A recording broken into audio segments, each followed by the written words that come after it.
Hi, everybody. Welcome to the Oldish. As always, my name is Karen, and it is my pleasure to welcome you here today with us.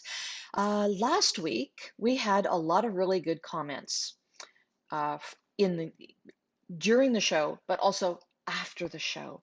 And a comment that was placed after the show has stayed with me. And so it has become the subject for today's Oldish. So Patricia Gillen Murphy, who is one of our viewers, said this: Lonesome cocooners are getting very depressed. Hospital appointments are only by telephone, unsatisfactory, losing mobility and confidence, not properly discussed as a problem in itself. Patricia, you are absolutely right, and my thanks to you for bringing that forward because, as I said, it is the topic of today's shows. Hospitals don't discuss it, doctors don't discuss it, healthcare authorities don't discuss it, and families don't discuss it. The last part of the comment that Patricia made is what really struck with me. And what she is actually talking about, losing mobility and confidence, is called frailty. That's what we are discussing on today's show. It is a problem that has reared its ugly head far more in this day and age of the COVID pandemic, where people are self-isolating. And, you know, this business of people keeping themselves away from situations where they might contract the illness is in and of itself giving them an illness. Frailty is an illness. Don't make any mistake about it. It is an illness in and of itself. Now, I'm not suggesting put yourself at risk. That's not what I'm saying. We will look at some solutions as we go through today's show. First of all, let's define exactly what frailty is. And for that definition, I went to the Canadian Frailty Network. It defines frailty as a medical condition of reduced function and health in older individuals. And directly from the Canadian Frailty Network website, I quote this: Older adults living with frailty are more susceptible to large declines in health from minor illnesses, such as the flu, or adverse events such as falls. They are more likely to be hospitalized, need long-term care, or die. The risk of becoming frail increases with age, but the two are not the same. Those living with frailty are at a higher risk for deterioration of their health and death than what is expected based on their age alone. So let's be really clear. Frailty is not a normal part of aging. Incontinence is not a normal part of aging. Dementia is not a normal part of aging. Falling is not a normal part of aging. There's a lot of stuff that we just think, oh, well, I'm getting older or they're getting older, and so that must be normal. It's not. Frailty is not normal. Just so that we have an idea of the numbers of people who are challenged with this, I looked at some resources to give me numbers and data for the US, Canada, and the UK, since that's where most of our viewers come from.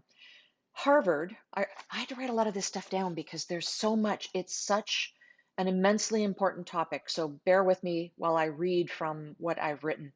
Harvard says that 45% of Americans 65 years of age and older are considered pre-frail. 45%. Huge number. 15% are frail now. So in total, that is 60% of Americans challenged with frailty. In Canada, we have 6 million people over the age of 65, and 1.5 of those suffer from frailty. I rather suspect those numbers have increased in 2020. In the UK, with 11.9 million people over 65, it's estimated that 10% of those suffer from frailty. So, folks, this is no joke. This is no joke at all. It's a very serious problem. We have discussed on this show before, probably about a year ago, hospital-acquired decline, which is frailty, but it's acquired in the hospital. So what happens is that people who maybe didn't have any frailty at all or had some, but not a lot of frailty, went into hospital and it was greatly exacerbated, or frailty became an illness that they suffered from while they were there. They're going into a strange place. They're not sleeping well. They're in a bed that they're not used to. They're not getting up and walking around because hospitals don't have budgets anymore to mount walking programs. Not the fault of the hospital staff, and I made this point when we were talking about the hospital acquired decline. It is not the fault of the staff. The staff is heartbroken to see people deteriorating in bed. It's a funding issue. So that's a political issue. Not going to get into that here, but they're not ambulating. They're not ambulating on their own or with any help. They're not eating properly. They're not being given the diet that they're used to. They don't find the food appetizing. They just don't have an appetite, so they're not eating. They're possibly not hydrating properly, and they're not socializing because they're not in their normal environment where they see people, whether they see them going out to the grocery store or the post office, or they wave to a neighbor, or family comes to visit. Whatever the deal is, they are not socializing. So guess what? During this time of the pandemic, we are creating that environment in our own homes. I honestly know people who have not been out of their houses since March. Swear to you, they have not set foot outside their houses since March. I know some other people who have been out a handful of times, but it's such a stressful event for them that they just don't want to go. So let me address Patricia's point regarding hospital appointments being online and not in person, because that's an important point. The last thing any frail individual needs to be doing right now is sitting in the waiting room of a doctor's office surrounded by sick people, because frailty brings on illness, as we've just seen, makes them more susceptible to illnesses, and we don't want to do that. That's just a huge recipe for disaster. Now, I can tell you, as I have told you before, I sit on a hospital board. In fact, this year I'm chairing it. This is my 9th year, and I'm chairing the hospital board. And at one of our board meetings, I raised the point that one of the good things to come out of COVID is the more prolific use of telehealth resources. I had been begging for years, literally for years, for telehealth to be embraced more wholeheartedly. I live in a rural environment, as most of you know, and in this rural environment, we have people scattered. And when they lose their license, or when they're sick and they can't drive themselves to a doctor's appointment, that's problematic. Somebody has to take time off of work. Now you're impacting another person's life. It would just be so much easier if they would make use of telehealth resources. Part of the problem was up until a couple of years ago, OHIP, which is our Ontario Health Insurance Program, did not pay doctors to do telehealth visits. It had to be in person. They have changed that now, and doctors are compensated for doing telehealth visits the same way that they would if they were doing an in-person visit. So that helps. The other thing that had to happen was that dedicated rooms need to be provided for the telehealth equipment to be placed in hospitals so that those that could get there could have a private environment to consult not only with their own doctors, but with doctors who are specialists who may be at a distance. So that has happened. Also, people have been provided with iPads if they didn't have any other way to get online to communicate with doctors. They're actually sending them by courier iPads so that they can get online. And doctors are doing kind of a triage, really, with them online. And that is actually a really helpful thing. So, if anything good can be said to have come of this pandemic, it is that. So that is great. Okay, so um, people used to get out of the house once a week or so and do groceries. So when they went to do that, they were doing a bunch of stuff that was really good. They were thinking about the groceries that they needed in their house. They were planning for future, really good. When they got to the grocery store, they were walking around the grocery store. That's exercise, good. They were talking to grocery store staff, where do I find this or that? Or they were bumping into neighbors or friends that they knew and they were having conversation. So that's socializing. Good. Awesome. Lots of good stuff. When COVID hit, though, it was a very scattered response. And we weren't doing that anymore. Going to a grocery store was dangerous, stranger danger everywhere. Some people had family nearby who could help with groceries. For some, they depended on neighbors. That's good. Still others used online ordering and they went to the grocery store parking lot to pick up their groceries. I know a lot of people who work in one of the grocery stores, one of the larger grocery stores in my town, and they tell me that they've been taking orders by phone, by text, by email, any possible way that anybody can get an order in. They have been doing that. That may be a small town thing. That may not be the sort of thing that can be coped with in a larger center. So, it's not always feasible to do that sort of shopping. I have used the online app, and that's been good, but a lot of people don't use computers or they find the app confusing. Now, I'm part of a recovery group here in this community. It was intended originally for business, but it's kind of expanded a bit beyond that because we have other problems related to COVID that are definitely problems that need to be resolved before our small town can get back to anything approaching normal. And one of the problems I brought up was that people don't know how to use the app, they don't know how to order their groceries online. There is no instruction, and it's very challenging. So, with the approval of that group, I went forward and I talked to the owners of the store in this town. It's a Loblaws chain store. It's not Loblaws, but it's one of their named chains. Talk to the owners and talk to them specifically about their app. And does Loblaws have anything? Do they have an instruction manual, a video, anything that we could put on local websites or have available at the library for people to follow to order their groceries? They went and talked to Loblaw's head office, and there was nothing, but there were some bits and pieces. So it had been the intention of Loblaws, which is a huge chain for those in the States and the UK who watch our show. It's a huge grocery store chain that owns stores all across Canada under different banners. Loblaws is just one of them. Your Independent Grocers, and there are lots of them. Anyway, they, to their credit, they put all the bits and pieces together and they did it really quickly. And so we now have, I believe it's 3 files that will be uploaded to a facility we have in Canada. It's also in the States, but this won't be uploaded to the States. It's called 211, and it's an information site. You know how you can dial 611 for information? This is 211 for community information. And they have a website as well that has all kinds of files on it. So it will be uploaded there. So yay, Loblaws coming through again.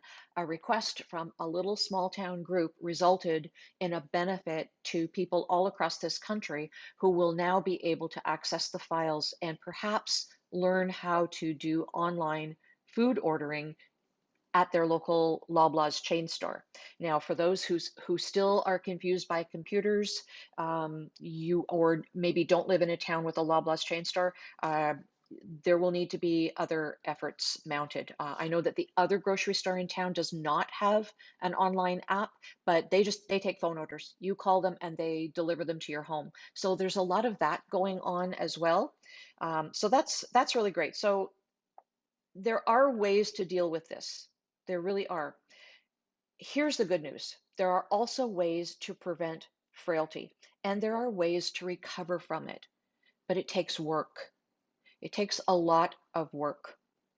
So for all of you who are pre-frailty, don't cut out now, stay with me because you should be doing these things as well to get your body up to a level where you can prevent yourself from falling into frailty. There is a tremendous need to self-advocate, and the families will need to be supporting these people. So what do you look for if you suspect a family member has frailty or may have pre-frailty? Here's what you look for: weight loss.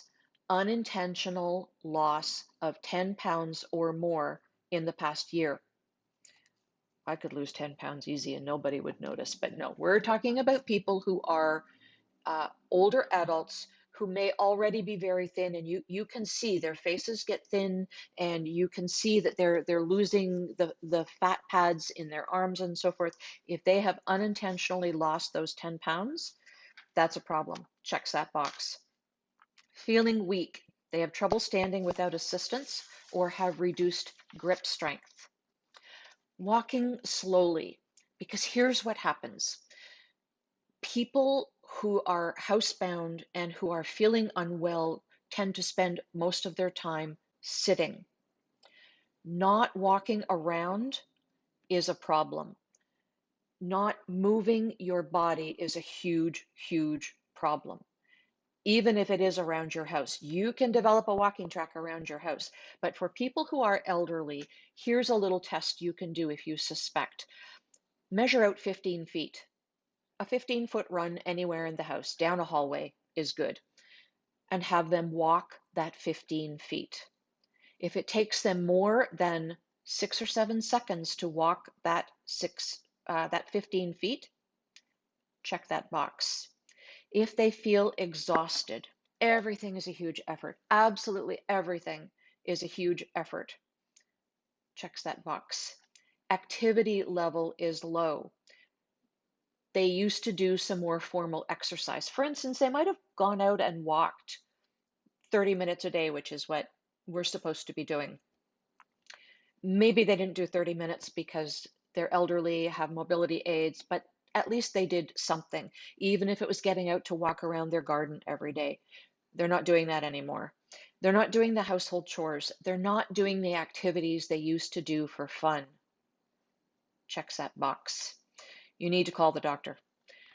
Preventing or recovering from frailty is something that you need to consult with a doctor about, because we don't want to have them do something that will create other problems for them.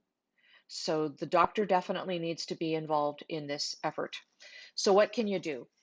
Resistance training. Again, something all of us should be doing. Now, for somebody who is weak, a can of soup, just a can of soup in each hand and lifting it, or lifting it this way. Anything like that that you can just lift, and you increase the load gradually. You might work up to jugs of detergent, whatever it is, you start slow and work up and do repetitions. So, you pick up your can of soup and you do 5 reps. The next day you do 6. You just build up, build up, build up. And maybe you change to a can of tomatoes that weighs more than a can of soup. Build up, build up, build up. And you do repetitions. So you might do it 3 or 4 times in a day, but you gradually build up that strength that you have. Sitting in a chair, you can lift your legs, same kind of thing. If you have exercise bands, that's great. If you don't go out and buy them. You've got stuff around your house. Resistance training, that's the one thing you can do. Aerobic exercise. Walk around the house, inside the house or outside the house. Get your blood moving, get your body moving and the blood circulating. Balance exercises, yoga or Tai Chi. They're great. I can't tell you how many people I recommend that to. I have a friend who I was just talking to 4 days ago, and he has fallen 4 times in the past few months. He doesn't know why. There's no apparent reason. He just falls.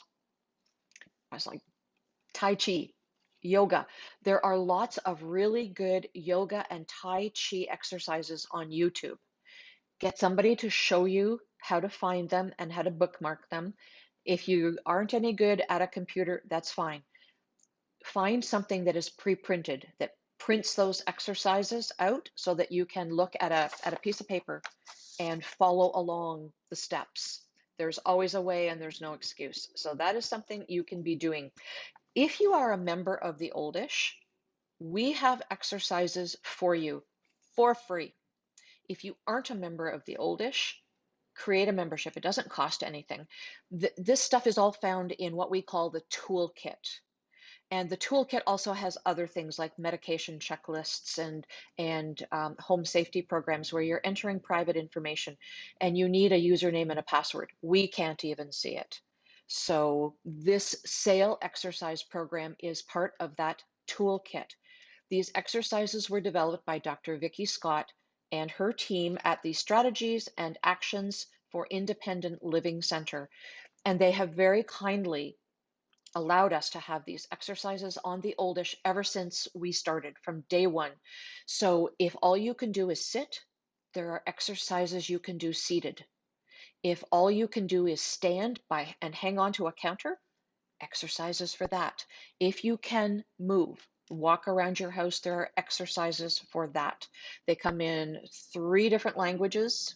They are there on that website. So go to the oldish. Let me show you where to find that. There it is in the crawl right down there, theoldish.com. Create yourself a membership. And by the way, while you're there, in the search bar, once you've created a membership, type in the word frailty. We have tons of articles about frailty there. And you can create your own library. That's another benefit you have to being a member. And your library is found in your toolkit as well. You can go and read those articles on frailty and any other subject that is your heart's desire. So go there and take care of exercising and moving your body. Another thing you need to do is eat well. Good nutrition is really important.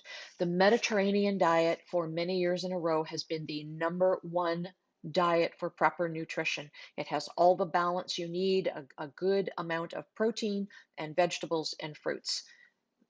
That diet, fantastic. Now, as I said earlier, food subscription boxes have been hugely popular during this pandemic. So you can choose food subscriptions that match the requirements of the Mediterranean diet, if that is your chosen thing, or order them online.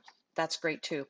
Hydration. Now, that's a really important thing that a lot of us forget about. It is estimated that 20 to 30% of older adults are dehydrated. Huge number, right? And I didn't know this until I was doing the research for this show. Muscle is 76% water. So you need that hydration when you're building those muscles back up again. Also, adults who are older may not sense thirst the way that younger adults did. Dehydration is associated with greater inflammation in the body, cells shrinking, and cell damage that result in a declining body function. So getting that water in. Now, I know a lot of people are going to, when I drink later in the day, I'm up all night peeing and I have incontinence. That's fine. Get it in the day, in the early part of the day. Get your hydration in the early part of the day. No excuse. Aside from water, herbal teas, low sodium broth, and fruit with high water content. So this is peach season. Get some peaches. That'd be great. Berries have high water content. You can get those as well. So they all contribute to getting properly hydrated. Socialization. This is something we also need because it affects our psychological well-being. So having a sense of purpose when you wake up in the day, communicating with your community, feeling that you have a community, but communicating with them. Now, I know if you're self-isolating, that's not so easy, but again, with the computers, if you can get online, if you have a phone, talk to people on the phone. Stand at your doorstep and talk to people who are out in your driveway. As long as they are at a distance from you, you will be perfectly safe. Make sure you do socialize though. And for those of you who have loved ones who you suspect are pre-frail or challenged with frailty, go knock on their door. Make sure you do it as often as you can. I know everybody's got jobs, you've got children, other responsibilities, but even taking a few minutes to stand and talk with somebody makes them feel good, makes them feel like they've got community. So this is definitely something that you can do that will prevent frailty from worsening, but you do have to take the bull by the horns. I want to mention something else that falls into the realm of frailty. And it was one of the things to look for is, feeling exhausted. Those symptoms, along with low activity level, are also things that contribute to depression. And depression is something that older adults can suffer from ever so easily. So, how do you know if somebody is depressed?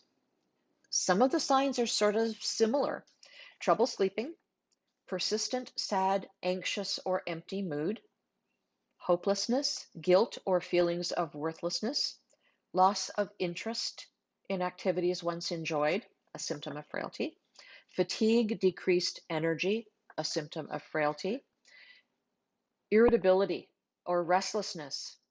Are you getting cranky? Well, if they are increasingly restless or irritable, that could be something that plays into this. Moving or talking more slowly, a symptom of frailty. Confusion or attention problems. Now, I will mention with confusion or attention problems, that can also be a symptom of dehydration. All of this stuff is so interconnected, so important to pay attention. Aches and pains without a clear cause, and of course, thoughts of suicide.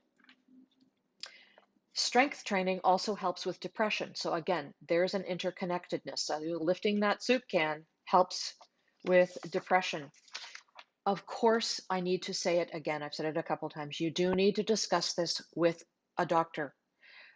A medication review can also be something that needs to be undertaken with the doctor or with the pharmacist because, you know, very often, and for those of you who access the medication checklist at theoldish.com, let me show you where that is again.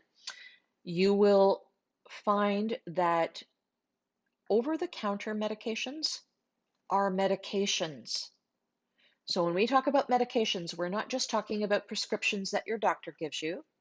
We're talking about the stuff that you buy over the counter. So if you take an antacid, or if you take a pain reliever, or if you take, I don't know, herbal tea, or something that is something that you regard as herbal that, maybe it's not something that you would put into the category of a medication, but everything that you put into your body interacts with everything else that you put into your body. So fill out that medication checklist and take that or send that to your doctor, or take that or send that to your pharmacist, and just make sure that things are interacting the way that they should. Okay? People, this is only an insurmountable problem if it's left unattended. Ever so important. Do not ignore this. Now I see we've got some comments on the side, so let's look at it. Marcy, thank you for chiming in. Inactivity, yes, we talked about that.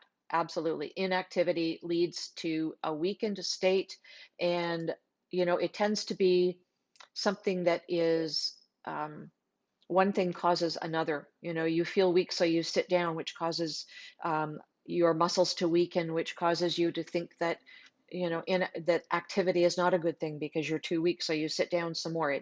It's a self actualizing problem.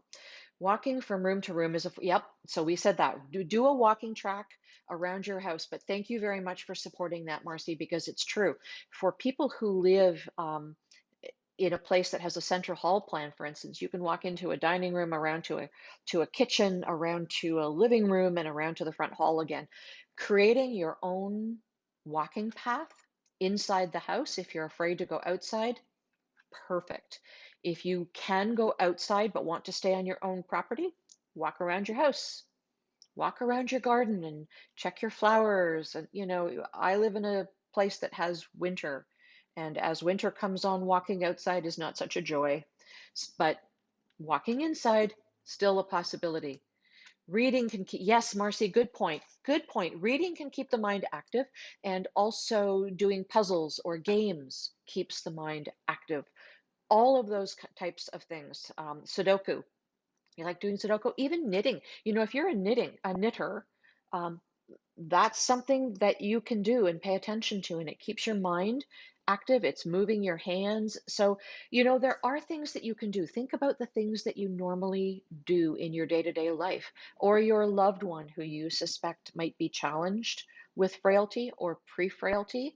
Remember, pre-frailty is a thing. Do not let it decline into frailty because it's so much harder to recover. The deeper you immerse yourself in frailty, the harder it is to recover. So, like I said, only insurmountable if you leave it unattended.